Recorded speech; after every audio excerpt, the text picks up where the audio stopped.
Hello everyone, માદેવર to all, તમારું સ્વાગત છે મારી ચેનલ ગુજરાતી ઝાયકા હબમાં. આજે આપણે બનાવવાના છીએ એકદમ સરળ અને ઇન્સ્ટન્ટ ખાંડવી. હવે ખાંડવી બનાવવા માટે કલાકો સુધી ગેસ પર સતત અને કન્ટિન્યુઅસ ચલાવવાની જરૂરત નથી. માત્ર 10 જ મિનિટની અંદર ખૂબ જ સોફ્ટ અને ટેસ્ટી પરફેક્ટ ખાંડવી તમારી તૈયાર થઈ જશે. તો ચાલો ફટાફટ જોઈ લઈએ. બિલકુલ ખરાબ થવાનો ડર નહીં, બગડ્યા વગર તમારી આઈટમ છે એ પ્રોપર બનીને રેડી થશે. તો ફટાફટ જોઈ લઈએ કઈ રીતે બને છે આ ખાંડવી.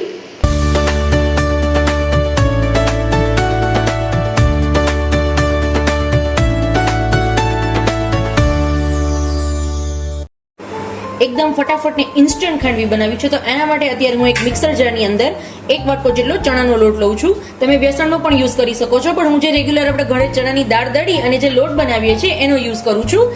અને સામે અડધી વાટકી જેટલું દહીં એડ કરું છું. દહીં છે એ મોડું લેવાનું, ખાટું નહીં લેવાનું. નહીં તો શું થશે, જો ખાટું લેશો ને તો તમારી ખાંડવીનો ટેસ્ટ છે એ થોડો ખટાશ ઉપર આવશે. તો જો તમને વધુ ખાટું પસંદ હોય તો તમે ખાટું દહીં પણ લઈ શકો છો, બટ અત્યારે મેં મોડું દહીં લીધેલું છે, ફ્રેશ દહીં. અને સામે જેટલો તમે ચણાનો લોટ લ્યો છો એટલું જ તમારે એની અંદર પાણી એડ કરવાનું. 1 વાટકો જેટલી ચણાનો લોટ મેં લીધેલો છે, તો 1 વાટકી જો એની અંદર પાણી એડ કરીશ. 2 નંગ મરચાના ટુકડાને આ રીતે મેં રફલી ચોપ કરી લીધેલા છે, એને એની અંદર એડ કરશું. 1 ચપટી જેટલી હળદર એડ કરું છું અને સ્વાદ પ્રમાણે મીઠું. અને આને આપણે મિક્સરમાં એકદમ સરસ ચર્ન કરી લેશું. મારું મિક્સર છે એ રેડી છે. આ રીતે કોઈ પણ એક બાઉલની અંદર બધા મિક્સરને આપણે પહેલા ગાળી લેશું, એટલે જે એનો એક્સ્ટ્રા પણ કચરો રહી ગયો હશે પીસવામાં એ બધો નીકળી જશે. જો આ રીતે, એટલે એક પણ મરચાની કટકી કે કોઈ બી વસ્તુ એક પણ તમારે આડી નહીં આવે. જો તમે આદુ અને લસણ પણ ઈચ્છતા હો તો તમે એની અંદર એ પણ નાખી શકો છો. પ્રોપર કાઠિયાવાડી ટેસ્ટ આવશે જો લસણ ને આદુનો યુઝ કરશો તો.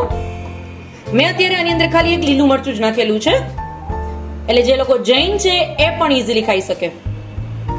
જો તમારું બેટર છે એ એકદમ સરસ રેડી છે. હવે જ્યારે પણ આપણે ખાંડવી બનાવીએ છીએ ને ત્યારે શું થશે, આ બેટરને કન્ટિન્યુઅસલી ચલાવતું જવાનું જ્યાં સુધી તમારા હાથ ન દુખી જાય ત્યાં સુધી એને ચલાવવાનું. ત્યારે છે માંડ તમારી ખાંડવી છે એ પ્રોપર રેડી થશે. બટ અત્યારે આપણે ઇન્સ્ટન્ટ બનાવીએ છીએ એટલે આપણે આને સતત ચલાવવાની જરૂરત નથી.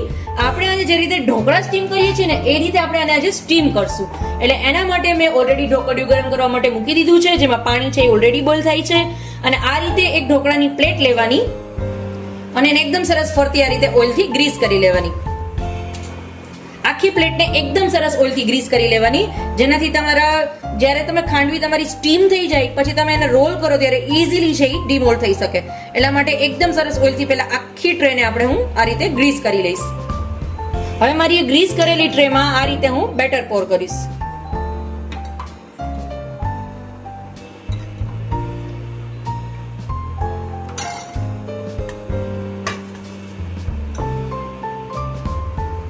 બસ નોર્મલી આખી થાળીમાં આવી જાય, બસ એટલું બેટર તમારે પોર કરવાનું છે.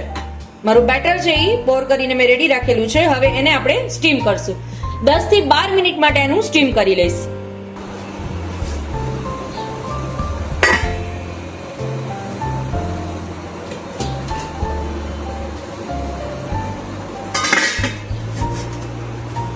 અને 12 મિનિટ માટે હું સ્ટીમ કરી લઈશ. હવે જ્યાં સુધી મારી સ્ટીમ થઈ છે ત્યાં સુધીમાં હું તમને 1-2 વાત શેર કરું. મેં લાઈવ ઢોકળાનો પણ વિડીયો મૂકેલો છે, જે એકદમ સોફ્ટ પોચા રૂ જેવા લાઈવ ઢોકળા બનીને તમારા રેડી થશે.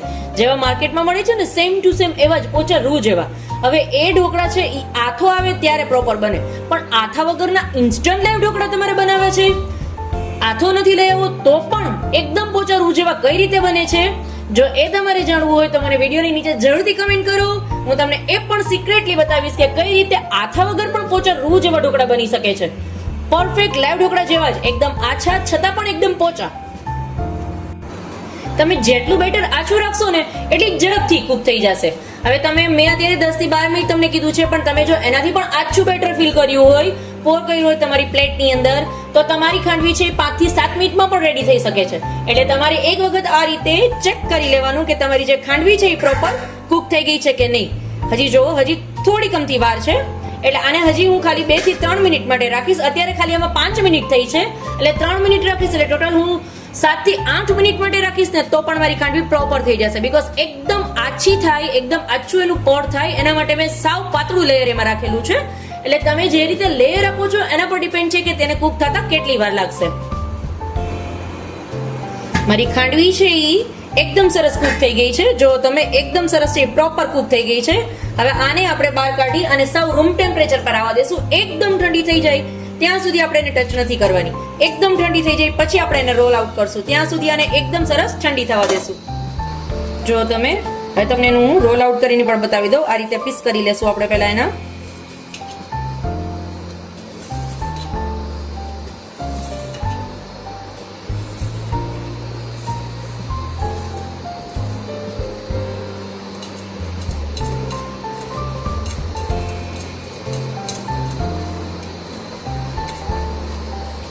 આ રીતે ચપ્પુની મદદથી હળવે હાથે આપણે એને આ રીતે રોલ આઉટ કરશું.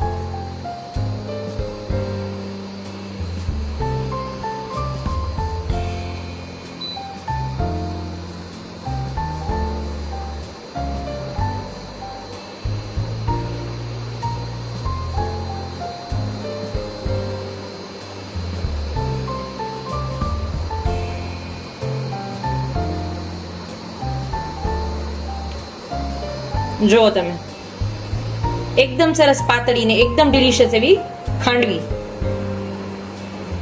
છે. ખૂબ જ ઝડપથી બની જતી એવી. આ જ રીતે બધું આપણે રોલ આઉટ કરી લેશું. ફરી પાછું તમને એક બતાવી દઉં છું. આ રીતે પેલા કિનારીની મદદથી આ રીતે ફોલ્ડ કરતું જવાનું.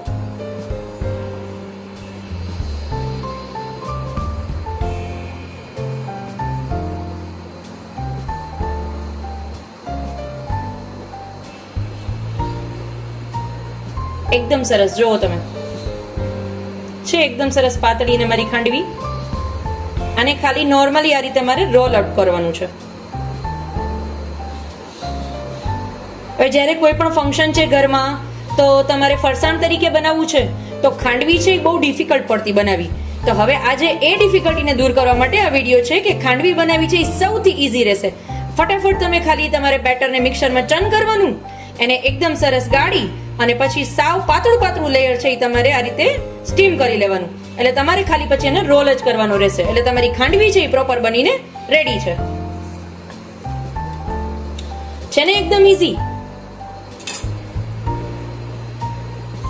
કલાકો સુધી ગેસ પર સતત એને ચલાવવું, એમાંથી પછી છાંટા ઉડે તો હાથમાં દાજી જવાનો ભય અને એટલો ટાઈમ વેસ્ટ કરવો. એના કરતા બેટર વે એ છે કે એક કામ કરો છો, સાઈડ પર એને સ્ટીમ કરવા માટે મૂકી દો, પછી રોલ આઉટ કરી લ્યો તો તમારી ખાંડવી છે એ રેડી છે.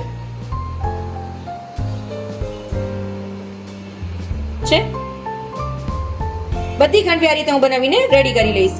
ખાલી 7 જ મિનિટની અંદર કૂક પણ થઈ જાય છે. પાછી સેમ આ જ રીતે બધી ખાંડવી બનાવીને આપણે રેડી કરી લેશું. પહેલા તમને જો પ્લેટની અંદર છે એ રોલ આઉટ કરવી ન ફાવે તો તમને બીજી ટ્રીક બતાવી દઉં છું. આ રીતે હળવે હાથે પહેલા આખું છે ને આ રીતે પટ્ટી લઈ લેવાની હાથ પર. જુઓ કેટલી સરસ બનેલી છે પાતળી એવી. હવે એને તમારે હાથની મદદથી આ રીતે નોર્મલી આ રીતે રોલ આઉટ કરી લેવાની. એટલે ઈઝીલી રોલ આઉટ પણ થઈ જશે છે. એકદમ ઈઝી ખાંડવી બનાવી. હવે આપણે ખાંડવીનો છે વઘાર કરી લેશું. એના માટે મેં 2 ચમચી જેટલું તેલ ગરમ કરવા માટે મૂકેલું છે. તેલ છે એ મારું એકદમ સરસ ગરમ થઈ જાય એટલે એની અંદર હું 1 ચમચી જેટલી રાઈ એડ કરીશ, 1 ચમચી જેટલું જીરું અને થોડા અમથા લીમડાના પાન.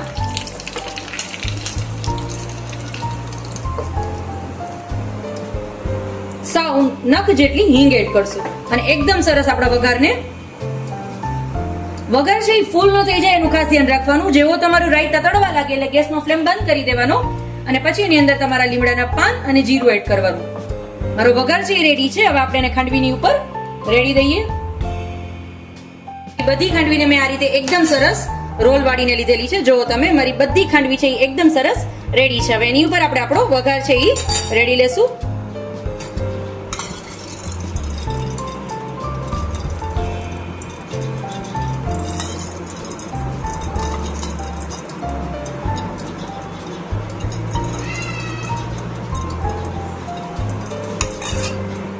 અને ઉપરથી થોડા સફેદ તલથી આપણે એને ગાર્નિશ કરશું.